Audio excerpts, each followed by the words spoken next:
Assalamualaikum warahmatullahi wabarakatuh. Perkenalkan, nama saya Lucky Pramana Putra dengan NIM 190245163 dari kelas Agribisnis 5B. Saya akan memaparkan ujian tengah semester saya yang merupakan hasil jawaban dari soal yang saya buat. Terima kasih. Tahap pertama, tetapkan tujuan analisis jabatan ini. Tahap kedua, tetapkan apa yang akan dianalisis. Tahap ketiga, kumpulkan informasi tentang struktur organisasi, kegiatan operasi, dan arus kerja. Tahap keempat, tetapkan metode yang akan digunakan.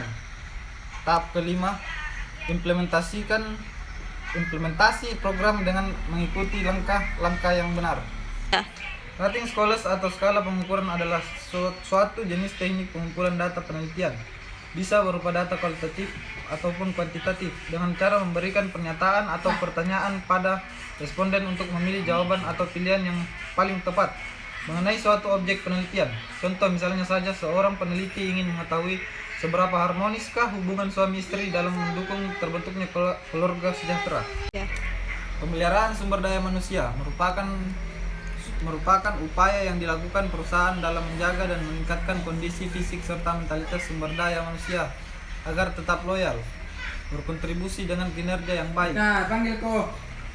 Sementara pelatihan sumber daya manusia lebih dimaksudkan untuk meningkatkan penguasaan keahlian sumber daya manusia atas pekerjaan tertentu, sedangkan pengembangan sumber daya manusia lebih pada menyiapkan dirinya untuk menguasai keahlian baru karena akan memegang pekerjaan berbeda dan biasanya menuntut pertanggungjawaban yang lebih besar. Pandemi global yang sedang berlangsung memiliki dampak yang signifikan terhadap dunia profesional. Persiapan karir seharusnya disusun sedini mungkin, bahkan dari bangku sekolah menengah. Selain itu, penting juga untuk mengetahui kelebihan dan kekurangan diri dalam menentukan langkah apa yang akan diambil ke depannya. Yaitu pertama, tentukan visi dan misi sedari awal. Kedua, memahami kelebihan dan kelemahan. Ketiga, rencanakan karir Anda dengan SMART. Keempat, tingkatkan kedisiplinan, keterampilan, dan lakukan evaluasi. Perencanaan karir individual atau individual career planning adalah perencanaan karir individual yang terfokus pada individu yang meliputi latihan, diagnostik, dan prosedur untuk membantu individu tersebut menentukan siapa dirinya atau siapa saya dari segi potensi dan kemampuannya. Contohnya, para pegawai dalam jenjang jabatan atau kepangkatan. Perencanaan karir organisasional atau organizational career planning adalah perencanaan karir organisasional mengintegrasikan kebutuhan sumber daya manusia dan sejumlah aktivitas karir dengan lebih menitik beratkan pada jenjang atau jalur karir atau career path. Contohnya pejabat pimpinan dan sekretaris pimpinan. Yang pertama, pelatihan atau training.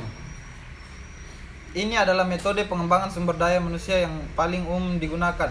Pelatihan atau training ini biasanya dilakukan agar para karyawan semakin terampil dalam melakukan tugasnya, khususnya jika ada teknologi baru yang harus mereka kuasai. Namun pelatihan juga bisa diberikan agar para karyawan memiliki wawasan atau kemampuan baru yang dapat menunjang tugasnya di kantor. Kedua, magang. Ini adalah metode pengembangan sumber daya manusia yang melibatkan karyawan yang memiliki pengalaman mendalam di suatu bidang pekerjaan. Ketiga, pendidikan. Metode pengembangan sumber daya manusia ini adalah memberikan pendidikan formal kepada para karyawan atau memberikan kesempatan kepada karyawan untuk melanjutkan pendidikan. Misalnya karyawan lulusan SLTA diberikan beasiswa untuk melanjutkan pendidikan di bangku kuliah, baik untuk tingkat D3 atau S1, tergantung kebijakan perusahaan. Yang keempat, rotasi kerja. Tujuan dari metode pengembangan sumber daya manusia ini adalah memberikan kesempatan kepada karyawan untuk merasakan variasi pekerjaannya. Biasanya karyawan ini dari suatu divisi dipindahkan ke divisi lain. 6. Kompetensi. Metode pengembangan sumber daya manusia ini dengan sistem uji kompetensi, sering juga disebut dengan uji kemampuan. Metode ini dapat dilakukan oleh perusahaan itu sendiri maupun oleh lembaga yang mengeluarkan sertifikat resmi, seperti Badan Nasional Sertifikasi Profesional atau BNSP. Ketujuh, Coaching. Dalam bahasa Indonesia, coaching dapat disebut sebagai bimbingan metode pengembangan sumber daya manusia. Ini biasanya diberikan kepada karyawan untuk semakin meningkatkan keterampilannya dalam bekerja. 8. Outbound. Metode pengembangan sumber daya manusia ini dengan cara melakukan outbound sering dilakukan oleh perusahaan-perusahaan. Tujuannya adalah untuk menjaga dan mempererat kekompakan di antara para karyawannya dari level paling atas sampai level paling bawah. Pemeliharaan sumber daya manusia merupakan upaya yang dilakukan perusahaan dalam menjaga dan meningkatkan kondisi fisik serta mentalitas sumber daya manusianya agar tetap loyal berkontribusi dengan kinerja yang baik. Sementara pelatihan sumber daya manusia lebih dimaksudkan untuk meningkatkan penguasaan keahlian sumber daya manusia atas pekerjaan tertentu. Sedangkan pengembangan sumber daya manusia lebih pada menyiapkan dirinya untuk menguasai keahlian baru karena akan memegang pekerjaan berbeda dan biasanya menuntut tanggung jawab yang lebih besar. 1. Kendala terbesar dalam membuat manpower planning adalah fakta bahwa sering ditemuinya pemanfaatan karyawan pada jam kerja yang belum optimal. 2. Ketidakhadiran yang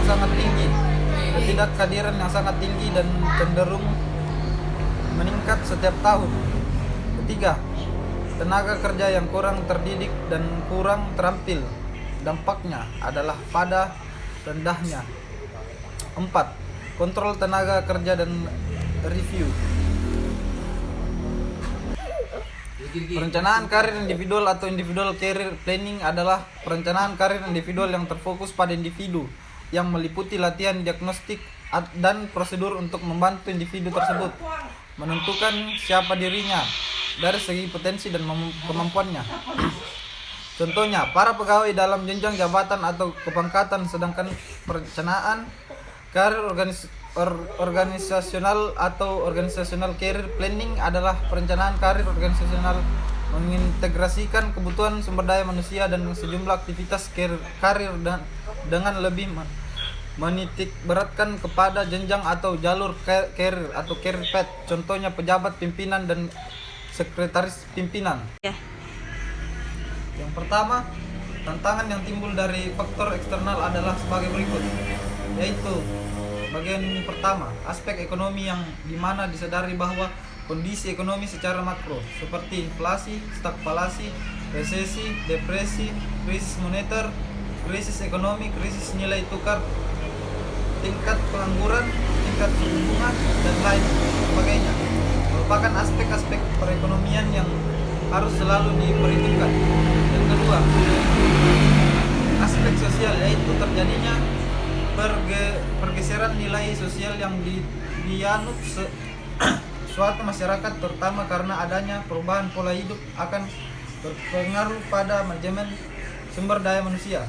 Ketiga, aspek teknologi, yaitu penggunaan teknologi tepat guna untuk meningkatkan efisiensi, efektivitas, dan produktivitas kerja suatu perusahaan. Keempat, aspek pesaing, yaitu persaingan hendaknya berlangsung secara sehat dan fair dengan mengutamakan mutu harga yang wajar, pelayanan yang memuaskan, transparan, promosi yang jujur sehingga kepentingan pelanggan menjadi prioritas. Yaitu yang kedua, tantangan internal. Tantangan internal di sini adalah suatu kondisi ataupun rintangan atau halangan yang bersumber dari dalam perusahaan dan dalam jangkauan manajemen untuk mengatasinya.